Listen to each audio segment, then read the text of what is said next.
तो गाइस कैसे हैं आप सब लोग। तो लास्ट एपिसोड के एंड पे हमने देखा था कि वहां पर शावलिन के एल्डर जो होता है वो उस तलवार को अपनी बॉडी के अंदर ही पकड़ लेते हैं और उसे पकड़ने के बाद अपनी पावर्स को रिलीज करते हुए कहता है कि आप यहाँ पर इवल तलवार और किसी की जान नहीं ले पाएगी, हमें यहाँ पर इन डीमंस को इस जगह के ऊपर रोकना होगा। शावलिन के मॉन्क वहीं पर बैठ जाते हैं, अपनी स्पेशली बुद्धिज्म की टेक्निक को यूज करते हुए उस इवल एनर्जी को वहां पर डेसिपेट कर देते हैं और तलवार को ब्लॉक कर देते हैं। जबकि विंड जनरल जो होता है वहां पर उस तलवार को खींचने की पूरी कोशिश कर रहा था, उसे बाहर निकालने की कोशिश कर रहा था। फिर साथ ही वो कहता है कमीना मॉन्क कहीं का, इसने यहाँ पर मेरी तलवार को पूरी तरह से ब्लॉक कर रखा है और यहाँ पर इसे निकलने नहीं दे रहा। अब इसका मतलब यह है कि ये जो तलवार जो है यहाँ पर से नहीं निकल पाएगी और वो दोनों बचकर निकल गए हैं। तो सेक्टर लीडर उसके साथ साथ हमारा मुबैक दोनों बचकर निकल जाते हैं। तो विंड चैनल कहता है कि देखो तो जरा, दो चूहे यहाँ पर से बचकर निकल गए हैं, लेकिन चाहे तुम लोग कितना ही यहाँ पर से बचकर क्यों ना चले जाओ, तुम सभी लोग एंड के ऊपर मरोगे, क्योंकि बहुत ही जल्दी हम लोग यहाँ पर पूरे के पूरे म्यूरम के ऊपर कब्जा करने वाले हैं और इस बार यहाँ पर म्यूरम के अंदर तुम सभी लोग मरोगे। यानी कि म्यूरम के अंदर से हम लोग जब बदला लेने के लिए आएंगे अपने 20 साल पहले का,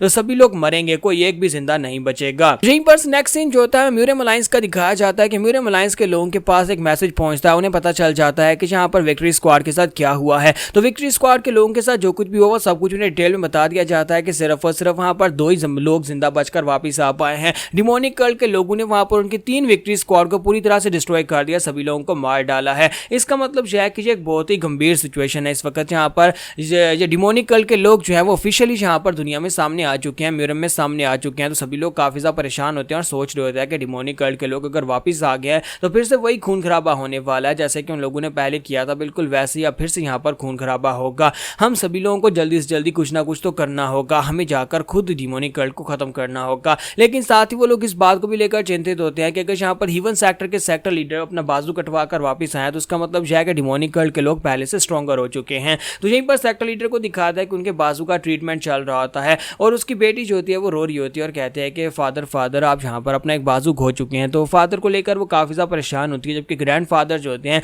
वो खुद यहाँ पर फैसला करते हैं कि फाइनली मुझे लगता है कि मुझे खुद दुनिया में बाहर निकलना ही पड़ेगा। तो यहीं पर से वारियंग मैनर का सीन दिखाता है कि जहाँ पर मुबैक जो होता है उसकी हालत भी काफी ज्यादा खराब होती है। वापस आने के बाद इंटरनल इंजरीज की वजह से वो बेहोश पड़ा होता है, डॉक्टर उसका भी ट्रीटमेंट कर रहा होता है। तो लेडी मीजो जो होती है वो डॉक्टर से पूछती है कि बताओ कि इसकी क्या हालत है। तो डॉक्टर उसे कहता है कि ये जिंदा बच जाएगा, यानी कि यहाँ पर रेस्ट करने की जरूरत है और उसके बाद ये बिल्कुल ठीक हो जाएगा, वो परेशान होने की जरूरत नहीं है, बस यहाँ पर कुछ और दिन की रेस्ट और उसके बाद ये बिल्कुल ठीक हो जाएगा। तो लेडी मीजो से कहते हैं कि हीवन सेक्टर के लोग अब यहाँ पर क्या करने वाले हैं। मैं तो यहाँ पर ये सोच रही थी कि हीवन सेक्टर के लीडर यहाँ पर इसके साथ है तो फिर इसे कुछ भी नहीं होगा और जो बड़ी आसानी से वहां पर से फेमस होकर वापस आ जाएगा, लेकिन किसे पता था कि यहाँ पर इतना बड़ा हादसा हो जाएगा। तो वारियंग मैनर के साथ जो पहला हादसा था और दूसरा हादसा जो है उनकी तरफ आगे बढ़ रहा होता है। इसी के साथ ही वहां पर दिखाता है कि एक बंदा जो होता है वो आगे बढ़ता है, जो कि इनका शायद अंकल होता है। तो वो आता है और कहता है कि मिस बेक एक बहुत ही बड़ी प्रॉब्लम हो गई है। तो लेडी मीजो से कहते हैं अब क्या हो गया, जरा शांत रहो, मेरे बेटे का ट्रीटमेंट चल रहा है और तुम यहाँ पर इस तरह से क्यों चिल्ला रहे हो,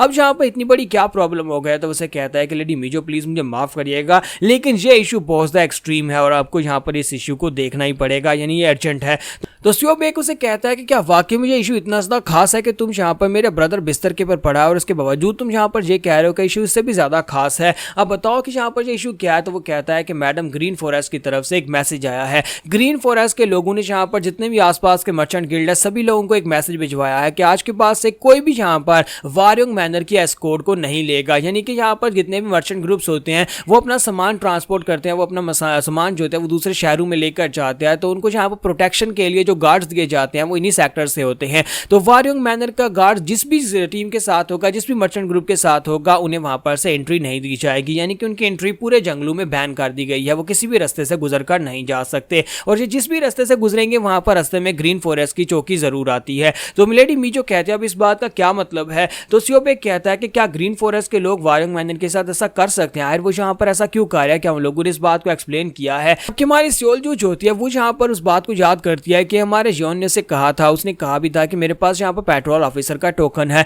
और मैं यहाँ पर तुम्हारी एंट्री बैन करवा दूंगा, तुम आज के बाद कोई बिजनेस नहीं कर पाओगे। तो इसी के साथ ही वो सोच रहे होते हैं कि ये उसी का किया धरा, मुझे लगता है कि उसी लड़के ने किया होगा, लेकिन वो अकेला यहाँ पर क्या वाकई में ये सब कुछ कर सकता है, वो तो बस एक छोटा बच्चा है, फिर उसके पास यहाँ पर मेन पेट्रोल ऑफिसर का टैग क्यों था। यहीं पर नेक्स्ट सीन में हमारे जोखा को दिखाता है कि हमारा जॉन जो होता है वो बैठा होता है बड़े आराम से अपने हाथ में अपने बैच को लेकर और काफी ज्यादा खुश भी होता है कि उसने यहाँ पर जो नया काम किया है उसने यहाँ पर उन सभी लोगों की एंट्री बैन करवा दी है।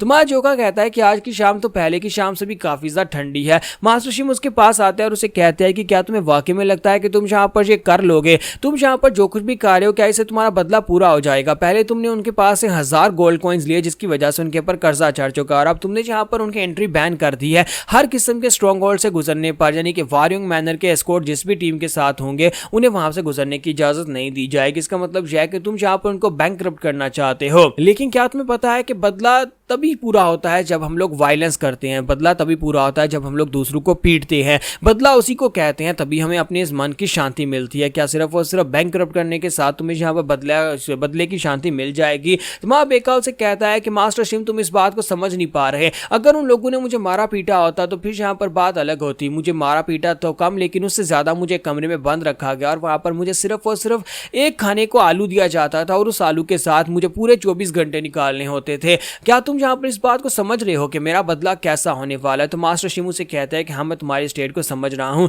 तुम यहाँ पर उन्हें इस तरह से बैंकरप्ट करना चाहते हो, तब तक बैंकरप्ट करना चाहते हो तब जब उनके पास खाने को सिर्फ और सिर्फ एक आलू बचे, यानी एक राइस बॉल या फिर एक आलू बचे और पूरे दिन में 24 घंटे में वो सिर्फ और सिर्फ वही खाकर गुजारा करें। इसका मतलब यह है कि ऐसे ही तुम्हें सेटिस्फेक्शन मिलेगी और तभी तुम्हारा बदला पूरा होगा। मास्टर शिमू से कहता है कि ये तरीका भी काफी ज्यादा अच्छा है। तो हमारा जोका कहता है कि मेरी तारीफ करने के लिए आपका बहुत बहुत शुक्रिया, लेकिन मैं यहाँ पर काफी अरसे से यही सोच रहा था कि कैसी औरत से बदला कैसे लिया जाए जो कि अपने बच्चों से भी ज्यादा पैसे को अहमियत देती है, जिसके लिए पैसा ज्यादा जरूरी है, चाहे उसे यहाँ पर अपने बच्चों को ही बलिदान क्यों ना देना पड़े, चाहे वो उसका सगा हो या फिर सुतेला हो। ऐसी औरत को सबक सिखाने के लिए उसके पर काटने बहुत ज्यादा जरूरी है। तो मास्टर शिमू से कहते हैं कि तुम्हारा जो बदला लेने का तरीका तो काफी ज्यादा अच्छा है, लेकिन ये बहुत ज्यादा लंबा चलने वाला है। ये ऐसा नहीं है कि एक ही झटके में जाकर उनको मार डालो और तुम्हारा बदला पूरा हो जाए। इसमें हो सकता है कि तुम्हें सालों लग जाए। लेकिन क्या तुम्हें लगता है कि तुम यहाँ पर अपने ऑर्डर्स को मेंटेन रख पाओगे? तुम्हें नहीं लगता कि तुमने यहाँ पर पेट्रोल ऑफिसर बनने के बाद सबसे पहला ऑर्डर वारियंग मैनर को सिंगल आउट करने का दिया है, उसको बैन कर दिया, जिसकी वजह से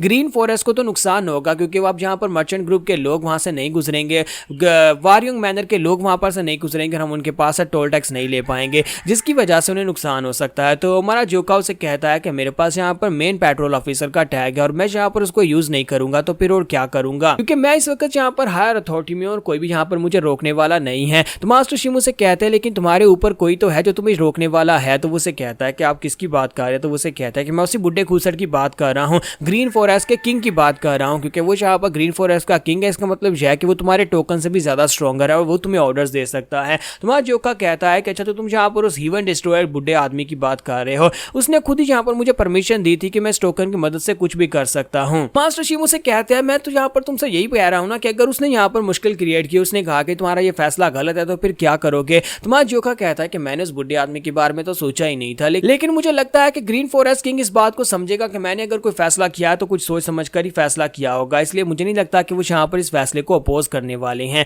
तो यहाँ पर हमारी एपिसोड 93 का एंड करेंगे और नेक्स्ट एपिसोड में देखेंगे ग्रीन फॉरेस्ट किंग इसके ऊपर क्या रिएक्शन देने वाले हैं, वारियंग मैनर के लोग अब आगे क्या करने वाले हैं और ग्रैंडफादर अपने बेटे के बाजू कटने के बाद अब क्या करेंगे।